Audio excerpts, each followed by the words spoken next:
Good morning, everybody. Happy Sunday. Hope you're all home safe and non-COVID sick or whatever you want to call it. It is December 6th, Sunday, the Sunday after the latest UFC event. I forget the number. UFC Vegas 16 is the hashtag. What do we call this officially?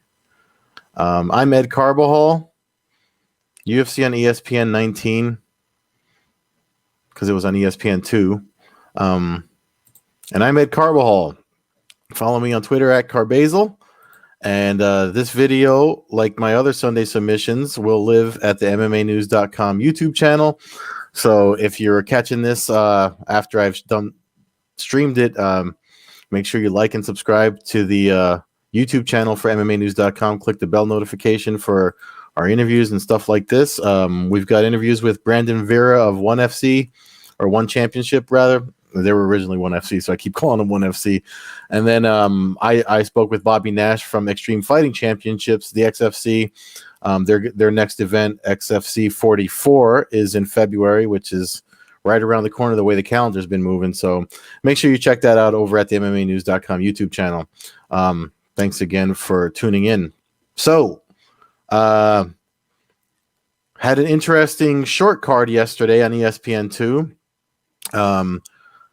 Hermanson versus Vittori was the main event, but it seemed on fight day we lost several fights. The UFC announcement, which I'm going to read here, this was over at the UFC.com/news website. Due to positive COVID-19 test of featherweight bout featuring Nate Landwehr and Mozvar Evloev, I'm sorry for messing that up, and the women's flyweight bout featuring Montana De La Rosa versus Tyler Santos were canceled. And then on top of that, for non-COVID issues, the fight between Cody Durden and Jimmy Flick was canceled, which was a little bit of a letdown for me personally, because I if you don't follow Jimmy Flick, he's one of the fighters that came out of he just picked up earlier this year a contract for the UFC through Dana White's Contender Series. Before that, it might have been like a month before that, or maybe 2 months before that, he literally just won the LFA lightweight title, right? It was LFA. And so a super scrappy fighter. That was probably a fight of the year candidate. I think they're going to reschedule that for the next event between Wonderboy Thompson and Neal. So hopefully we still get that fight before the end of 2020. Just 3 fights brought the card down to 8 fights. Kind of messed up, but it's the world we live in now, I guess. Dana White addressed it in the post-fight press conference. He talked about how like stuff had to be rescheduled in football and all the other sports out there.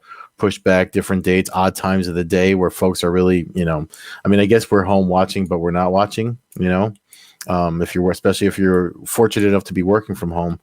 But definitely an interesting turn of events to have a pay-per-view come on. I don't know if this is the shortest card we've seen that got hit by COVID and injuries. Just FYI, I think it was MMA Fighting's Mike Heck. Shout out to Mike Heck, who got the details on the Durden Flick thing. Was an issue with Durden's eye that wasn't really cleared. So thankfully it wasn't COVID. It was something that hopefully can be rectified. And if they do rebook it, then it looks like that's where it's going to be rebooked. So shout out to Mike Heck for getting the interview. Actually, here we go. 13 minutes ago, as I'm streaming this, the tweet from Cody Durden: I did everything in my power to make the fight go on. I was not cleared by the UFC doctor to fight last night. I woke up in Vegas with pink eye. So he had pink eye.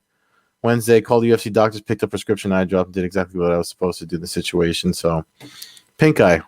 Hey, that's a contagious thing, so you shouldn't be on the mats or let alone fighting in a professional fight for that. So that was literally 13 minutes ago on Twitter.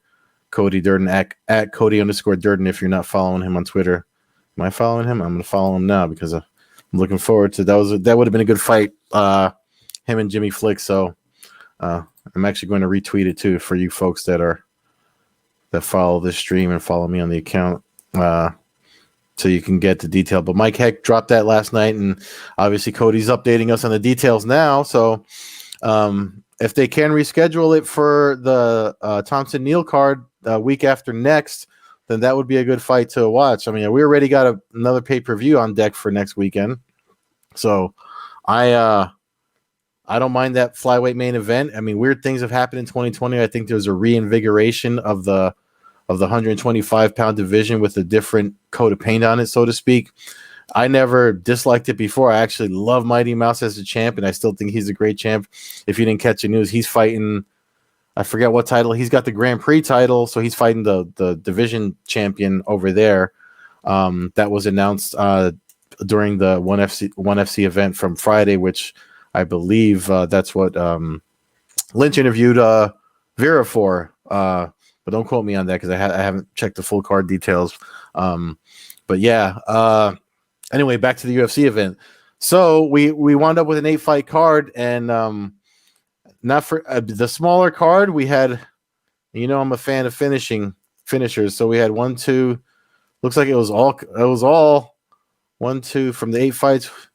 1, 2, 3, 4, 5. 5 finishes and only 3 decisions. One of them was an odd.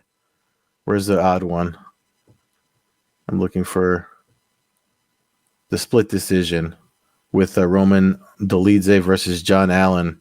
Coincidentally, with the same judge that scored for Felder in that fight that he did short notice, that even Felder found that weird and brought it up. And John Anik pointed out during the broadcast that it was the same judge. I want to comment on that real quick. Again, my opinion, so you don't have to hold MMAnews.com. Put your disclaimer there. But they mentioned Dominic Cruz said something that's been an issue with the judging in mixed martial arts, especially lately. I mean, there's always an issue with judging in combat sports and the background of a judge. If you listen to Chael Sonnen's podcast, he's interviewed Doug Crosby, who's probably one of the more controversial judges in combat sports, especially in MMA. And he never really got an answer of like the training and things like that judges go through, or if there's courses that they have to take. I mean, that's something I'll probably look into on my free time, but it's definitely something that one of the things that you have to wonder their experience and where they're coming from. And Dominic Cruz pointed out that a lot of these judges are coming from the sport of boxing. And if somebody knows, drop a comment on the YouTube version of this. If somebody knows if there's a way to look at tweets and conversation you've had on tweets from, because it might have been in 2015 that Renzo Gracie and I went back and forth about, and it wasn't an argument. We were conversating, but it was like on Twitter as a public thread. And we were just talking about, I forget what fighter, it was one of his fighters that was a victim of bad judging. Had to be for a Bellator event in Connecticut or something in the region here, because usually when they're in the north, when a bigger MMA event happens in the Northeast, you're going to find a few guys with the Renzo Gracie banner fighting on that card, and that he coaches and stuff too. And one of the things was that, I believe one of the judges was Richard Steele. And if you're not familiar, Richard Steele is a boxing referee. So that's his foot in the door in combat sports world. But if your experience is in boxing, and I remember the fight, I wish I could remember, again, it's going back 5, 6, almost 6 years now. But it was a fight that I remember. The reason why he and I were in agreement, because it was someone that was very offensive. They were on their back, but they were very offensive. And the person on top spent most of the time avoiding submissions and not trying to advance their position. They eventually got stood up. So that was one of the things that Cruz commented on, because as my voice cracks, Cruz. The thing about the boxing judges coming into MMA is that their eye is not trained to see the advantages and disadvantages of controlling position and things like that. So I'm often wondering how long it's going to take, because mixed martial arts is going on, was 26, 27 years old now as an official sport with the unified rules and stuff like that. I mean, never mind the no holds barred stuff and that predated it and stuff like that, no rules and wearing gis and stuff like that in a match versus someone shirtless and stuff. But it makes you wonder how long is it going to take. Like Chris Lieben's doing his Chris Lieben, Frank Trigg. I'm trying to think of other guys that are getting into the space that were fighters and are moving to the space of being officials in combat sports, so that we can see, so that we don't see things like that happen anymore. I'm sure that's going to, somebody probably at Bloody Elbow or something is going to look into this and get some details on this judge that seems to I mean, there's been issues with judges looking at their phones and stuff during matches and stuff like that. So you have to wonder who they're getting in there. And they spoke about it at the post-fight press conference. But that's one of the decisions that stood out, probably outside of the main event, which was a unanimous decision for Martin Vettori, who great fight. I mean, I don't know if I would have 49-46, 49-46, and 49-45. For Vettori. Hermanson had a couple of really bad injuries. I know one of them was a orbital fracture, and I forget what the other one was. But I mean, for that to have that happen, definitely a fight of the night. They both get a bonus, so good for them. Performance of the night went to Gabriel Benitez and Jordan Leavitt. Jordan Leavitt was the gentleman that slammed Matt Wyman in the first round during the first card, that the main card. That highlight is all over the internet. It was a KO slam. Didn't really sound like something to celebrate. It was actually, in my opinion, it was pretty scary. Slams and stuff like that. He definitely had some sort of concussion. To the point that it was asked at the end of the in the post-fight press conference, Dana White was asked if he was all right, and he is all right. But it was scary to watch, and I don't know if it was an issue with oh,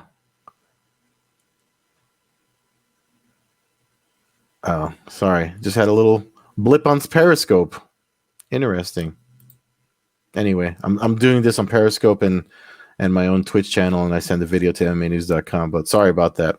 I mean, that's a scary finish.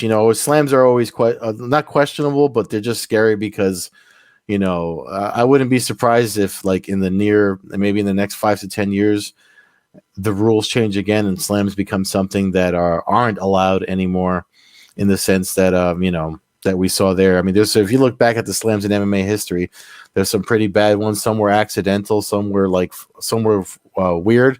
Matt Hughes versus Carlos Newton comes to mind, because it was almost like somebody went out in a triangle. I believe, it was Matt Hughes in the triangle lifting Newton, and the slam seemed like it happened because Matt Hughes went unconscious as Newton was squeezing. And this is going back, so you have to look up the event and stuff like that.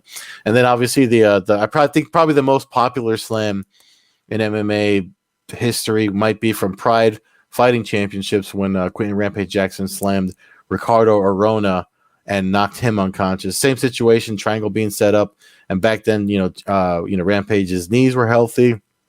He was able to spring back up, lift him all the way up, and bring him all the way down, and then do one more punch to finish the job.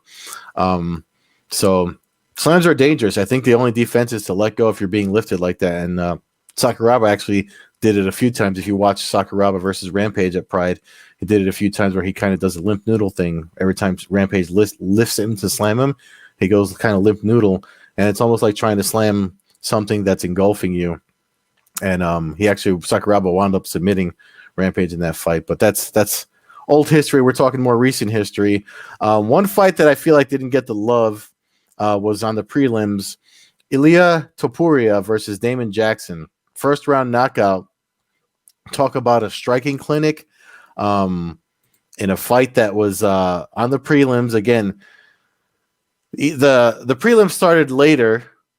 You know, they were initially supposed to start at 8, but you lose 3 fights. That's a half an hour of content. So they started later. And I don't know if the timing threw people off, but that was something that Dana White had to address in the post-fight interview, where because the bonuses that were handed out, I just read off of a few minutes ago, but people were like, "You didn't think Topuria was like," and he was like, "No, we're definitely gonna cut some more checks tonight." And speaking of cut, I mean, I'm going to get into something else outside of the event, but I feel like with all the matchmaking that we're getting and the booking and stuff in 2020, I've been referring to him as COVID matchmaking or the logistics due to COVID. It seems like we're getting a lot of if the guard changes often in MMA. Maybe we're not seeing the changing of the guard is happening this year with the influx of the contender series fighters and newer guys, and I think we're seeing that with the guys that picked up wins last night. And one of the ones I'm alluding to is Jamal Hill versus OSP. Second round TKO, and Jamal Hill definitely somebody to be concerned with in the light heavyweight division. That even John Jones tweeted out twice that he was impressed with him. And then Louis Smolka. I mean, I know he's been around a while, Louis Smolka, but I mean, the come from. I don't want to. Yeah, I mean, he was kind of losing the fight, and in the second round, he kind of just engulfed in a scramble on the ground, engulfed Quinones and picked up the win. And again, we didn't get the fight. We didn't get the fight that we wanted to see with Flick and Durden, but that's going to be one. If we do get that on that card with Thompson and Neal, that's going to be one that I'm predicting as a fight of the night candidate. I wouldn't be surprised if they pick up a bonus then.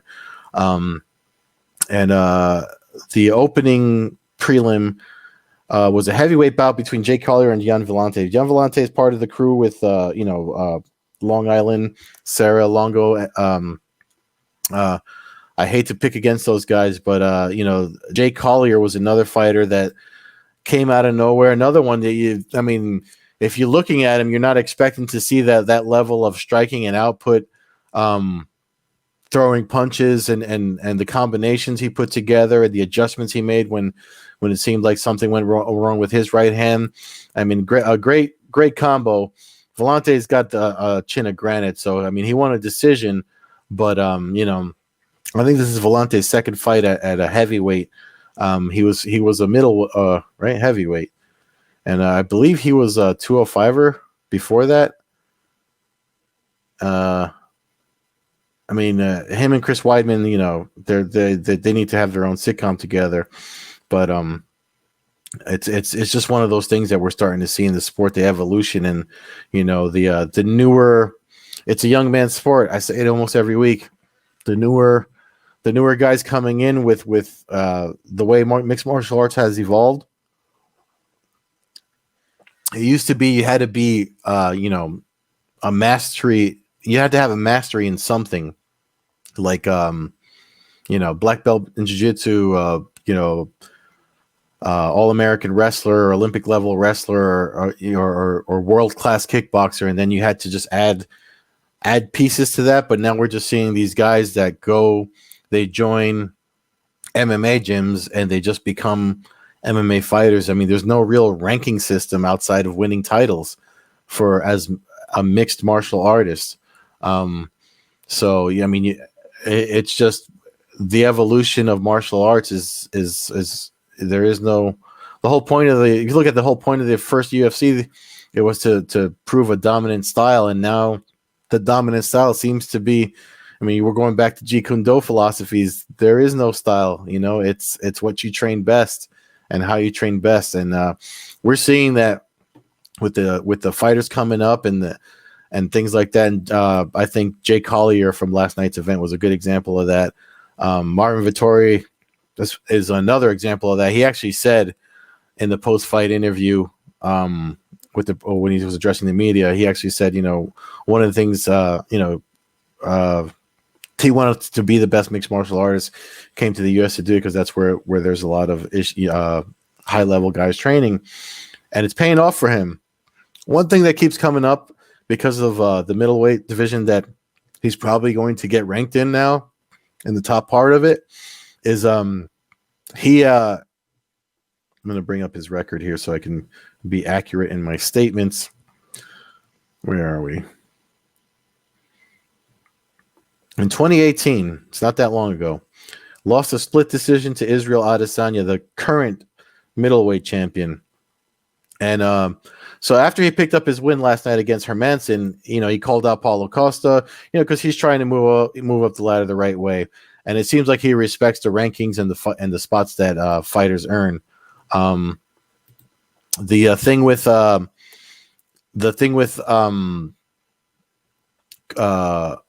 calling out Costa, he looked like he backpedaled a little. Right after, they do what would normally be the in-cage interview. Right after the post-fight, what do they call that? The safe zone or whatever. He interviewed for and called out Paulo Costa. A lot of swearing there, so you didn't get to hear a lot. But he called out Paulo Costa. But then when he went to the back to speak with the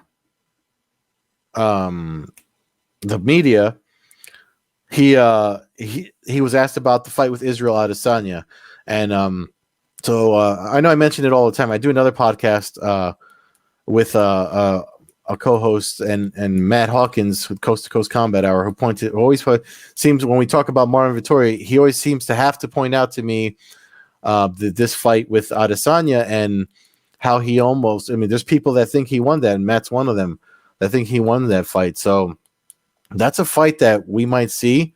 Vettori said he was full of shit, and when they asked him about it, because so now we know that Adesanya's moving up. He's probably going to fight. I'm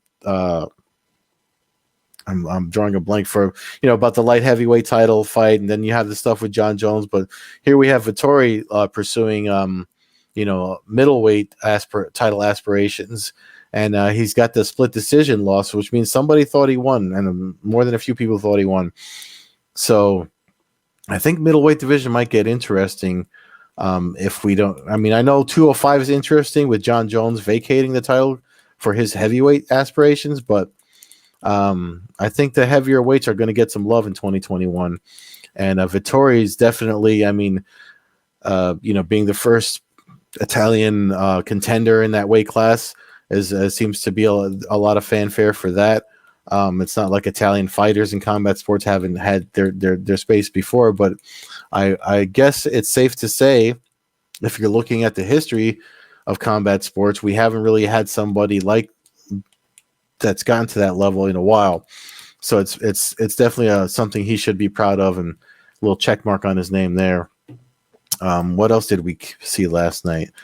I already talked about Jamal Hill. The split decision, the slam, Smoka, Topuria, man. That's some highlight. I think Rabaka Hitman put out the highlight of Topuria's finish of Damon Jackson. I feel like that wasn't shown enough, but the fight's only 2 minutes and 38 seconds. Watch if that kid gets out and it re-aired on ESPN2. Check it out, because that was some great striking from him. And it's hard to, again, short card with only 8 fights. I read off the reasons why earlier, but definitely I don't know if it's because it was a shorter card that we had some more fun fights, or the pacing seemed better, or that's why we have the amount of finishes that we have. Knockouts. I would have liked to have seen some submissions. Speaking of submissions, shout out to the fight with the split decision, Roman Dolidze versus John Allen, for them both going for everything. Dolidze was having fun in that fight. The one thing about that fight, it was in round 2 where Allen lands a combo, and you know how they say if you get a somebody hits you and the person getting hit smiles, it's because they hurt him. He didn't smile. He did like something from the movies where like he just got crazy for it. I don't know how to read that, but Roman Dolidze certainly does like fighting, and I feel like definitely worthy of main card placement. He picked up the win last night. We're going to see him again. I hope he gets some more media and interviews and stuff before his next fight, because he's weird. In the first round when he had Allen, who was crazy dangerous off his back, was going for he did some really smart things even when he was getting smothered by Dolidze. When he came in the guard, as he saw him using his head to kind of come in at him, he pushed away and then left an elbow up for him to kind of go into. I mean, obviously it didn't, it's a nice technique when you're on the bottom. Usually striking from the bottom is, the odds are against you. There are some powerful strikes you can throw from the bottom.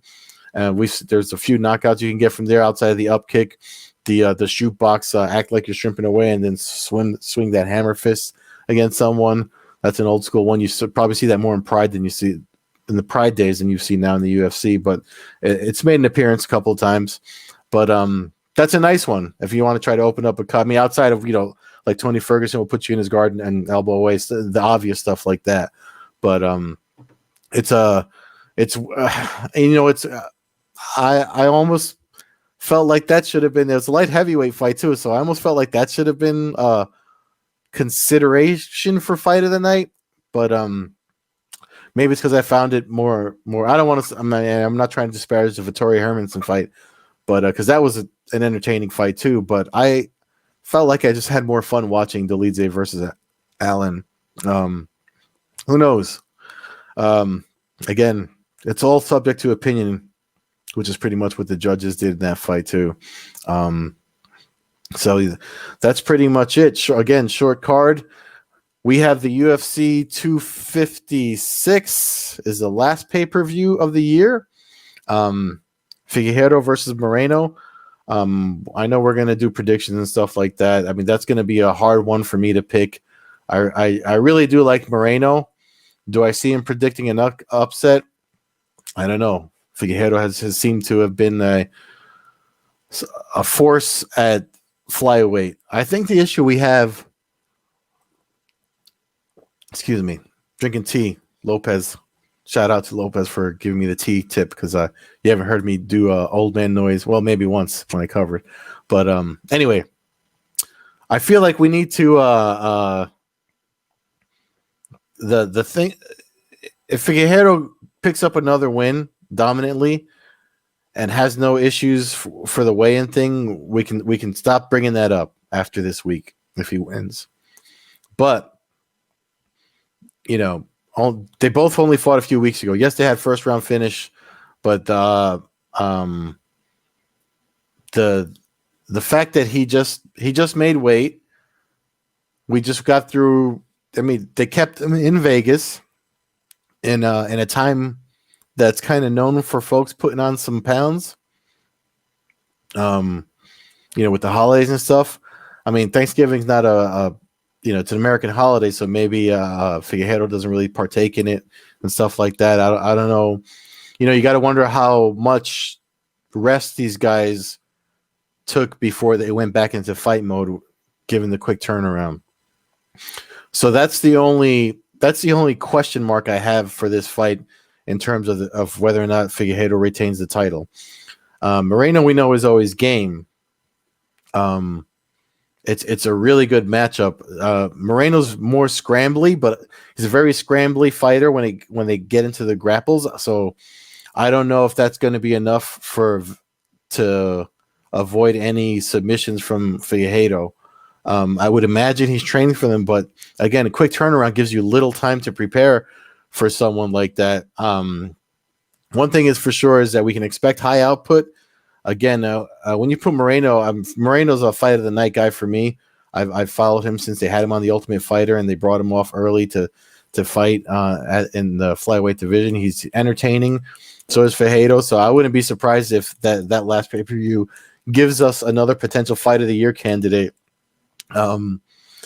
But one thing before I end this stream or this recording is that Dana White addressed in the post-fight press conference was the Yoel Romero. You can read the details over at MMAnews.com. But Yoel Romero and the UFC are parting ways. And one thing that Dana White said, because I just talked about the changing of the guard and all these younger fighters and, the fighters that we're seeing kind of come up as these guys that have been there for a while are maybe picking up some more losses than we're used to seeing them lose. And this being a young man's sport, things like that. So that he addressed it. He talked about the losses Romero picked up. He picked up about his age and 4 losses in a row. And he said after he explained it, he said that we're likely going to see a lot of fighters get cut in the next few weeks, probably to the end of December, January. We'll see a lot of names of fighters getting cut. I mean, we saw the news about Yair Rodriguez, not disclosing his whereabouts, picking up a suspension because he wasn't disclosing his whereabouts. Yair Rodriguez doesn't fight that much. I wouldn't be surprised if he's on that list either. But he says it's about 60 fighters getting cut off of a very inflated roster, which, I mean, I wish I picked up on it because he mentioned it, I believe, at the end of the last pay-per-view that the UFC had a very inflated roster. And, I mean, you had to see it coming. If you can pick up these young up-and-coming guys, they're not making as much money as these senior guys that are, up there. We know them. They've been in the UFC for a while. But, yeah, it was funny because I was talking about it at dinner last night. You have to remember that the UFC is owned by Endeavor, which used to be WMEIMG, like a conglomerate modeling agency. So star building is their thing. If they see potential in someone younger and coming up, I mean, again, I'm not trying to knock anybody that's going to get cut or that's been cut. I actually hope we see Yoel Romero in Bellator or someplace that's going to pay him really well if he wants to keep fighting. He had 3 fights left on his contract, so I hope his next space, or even if he retires, hopefully he can retire well. But I mean, he's a beast. Wherever he fights is just he gets paid well and get some nice sponsorships and stuff like that. And the thing about, you heard me talk about ONE and XFC, and I've been kind of dropping this theme all week. This the sport's growth and the fact that the UFC has an inflated roster, those 60 names that those 60 or so fighters that get cut, if they want to keep fighting, they're going to have a place to go because of the growth of the sport. I mean, you have Bellator, Professional Fighters League, Extreme Fighting Championships, Tora MMA, which is up and coming Brazilian organization, picked up a lot of notable names. It goes on. So 10, 15 years ago, if a fighter got cut from the UFC, they had to go back to the regionals, which used to be frowned upon, but now look. I mean, LFA. I just mentioned Jimmy Flick, followed him through LFA. I mean, it's not as dire as it used to be. I know fighter pay and stuff is still an issue, but I'm sure boxing had to grow past it, and I think mixed martial arts is growing past it. So if you're following fighters that wind up getting cut, don't stop following because they're not with the UFC. You got to be there for them for the wins and the losses if you're a true fan, and follow their careers wherever they go, because what's the saying about the boats rising with the tide? If the UFC is the one leading the way, everyone else has more opportunity there. So got to be positive, and especially with everything going on this year. So that's it. It is noon. Go enjoy your football or whatever. Happy Sunday. I'll see you next week for the 7 takeaways after UFC 256. Again, MMAnews.com. Make sure you check out the site for results, news updates. We got a lot of stuff coming up. Bellator 254 on Thursday. UFC's final pay-per-view. What else is coming up? I'm losing track of things, but just make sure you follow along. MMAnews.com. Like and subscribe at the YouTube channel for more video content. You can follow me on Twitter at Carbazel. I tweet some funny shit sometimes, and that's pretty much it. Thank you so much. Sorry for going over it, but I mean, short card gave me a lot to talk about. Tapping out. See you next Sunday.